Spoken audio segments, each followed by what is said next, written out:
Hello, everybody. This is Robin O'Neill. You're listening to Me Reading Stuff. Thursday, March 30th, 2017. I'm traveling for work right now and a little bit of pleasure. So I'm kind of freeballing this one. My mic is precariously perched on a very comfortable bed in my parents' house. I'm in a weird position trying to record this and look at my book. I forgot my headphones, but I'm a champion anyway. I can do this. Don't worry about me. Once the intro music comes to a close, you might be able to hear birds chirping and rabbits bouncing and deer wandering slowly. You'll hear none of those last two things, but you will hear the birds chirping. I've got the door open. It's nice weather. Anyway, first of all, how the hell are you guys? You're looking good. You're looking real fine. How's your mental health these days? I need to know about that. You taking care of that? You keeping up with things? Are you keeping important things from people close to you? If so, you shouldn't do that. It'll make you sick. Trust me. Although there are reasons to keep certain things private, even important things. For instance, on HBO's Big Little Lies, Nicole Kidman's character, she can't tell that asshole husband of hers that she's trying to get an apartment for herself. Now that makes sense to me. That's an important thing, and she's keeping it from somebody. But on the flip side, and I'm just repeating what her therapist said, she should have told at least one friend about what's going on in her life. Am I right, people? You know I'm right. Although, I battle that because I'd tell everybody everything. That's my default anyway, and I'm learning which things to kind of pull back on a bit. Speaking of which, thank you guys for your nice thoughts about my heart palpitations. So just so you know, I have a mitral valve prolapse, and it's just been awful, and it went from bad to worse last week. I'm still caffeine-free and hating every minute of it. Okay. I want to get going on this one because I'm so excited to read to you there's going to be a lot of these messed up noises because I can't quite maneuver around like I can on my desk right now. I'm going to be reading you Jared Stanley today from his new book, Ears. Jared Stanley is a poet and writer, interdisciplinary artist from living in Reno, Nevada. I'm not sure where he's from. Jared, hit me back on that. But I do know he lives in Reno. And that's his very short bio from his website, which you can go to yourself at jared-stanley.info. And Jared is spelled Jared, Stanley, Stanley. And the book is from Night Boat Books.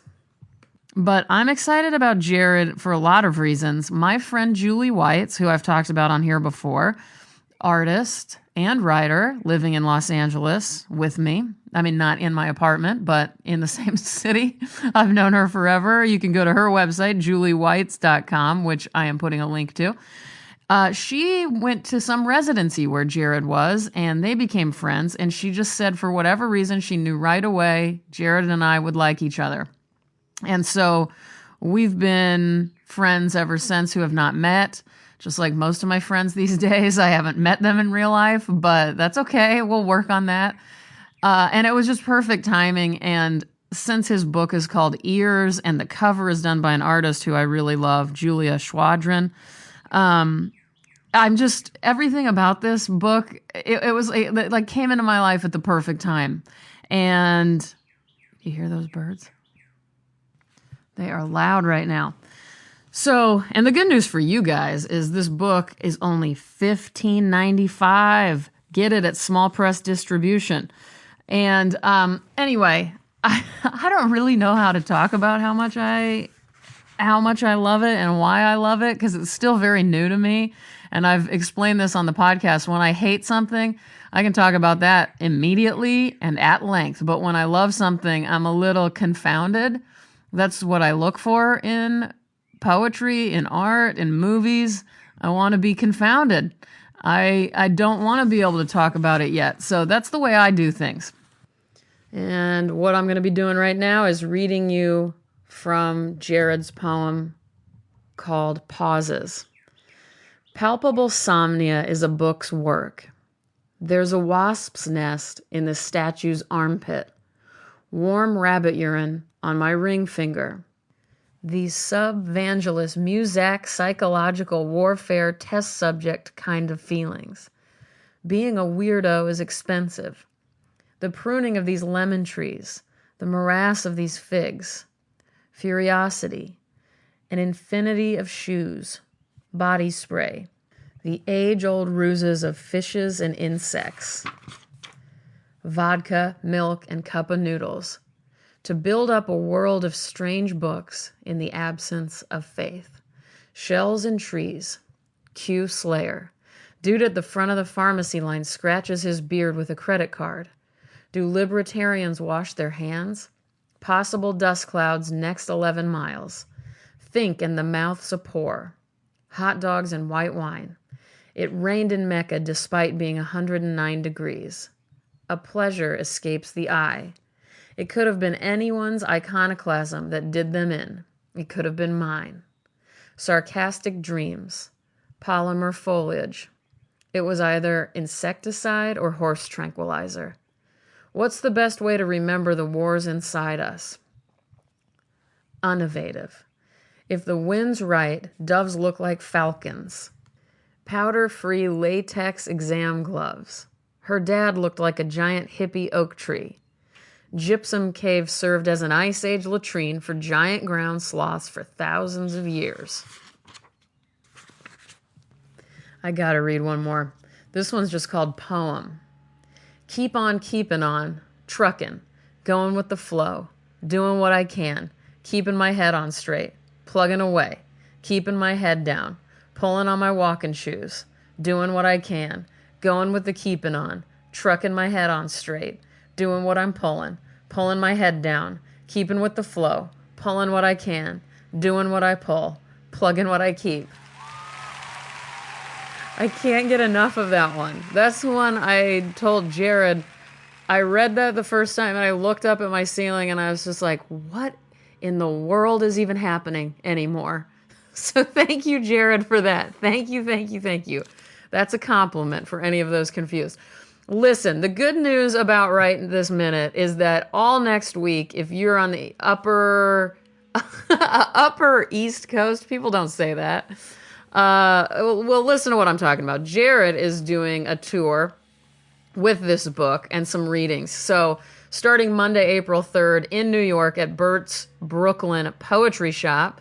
Tuesday, April 4th, he'll be in Philadelphia at Charmed Instruments.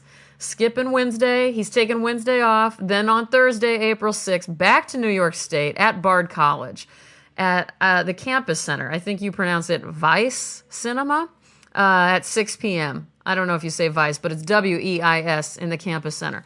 And then Friday, April 7th, Boston. You're lucky. Go hear Jared read at the 2x2 reading series. I'm going to put a link to all of that in the description of this podcast.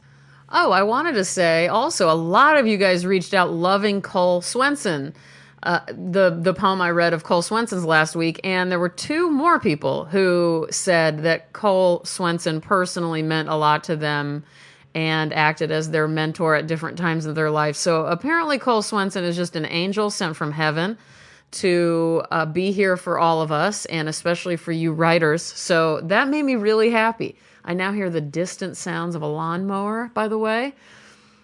I'm annoyed every single minute that I'm not jacked up on caffeine. And you can probably hear it, which is sad. I don't know. Maybe I'll come around. Maybe I'll figure this out. Maybe I'll still be a somewhat interesting person without caffeine. I really doubt it.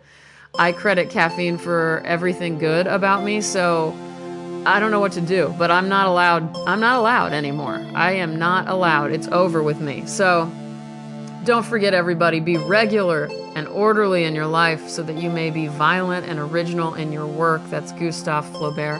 That means clean your kitchen. That means organize your closet. Take those extra clothes down to Goodwill. And it also means I love you, everybody. Have a good week. Thanks for listening. And thank you, Jared. I love your book so much.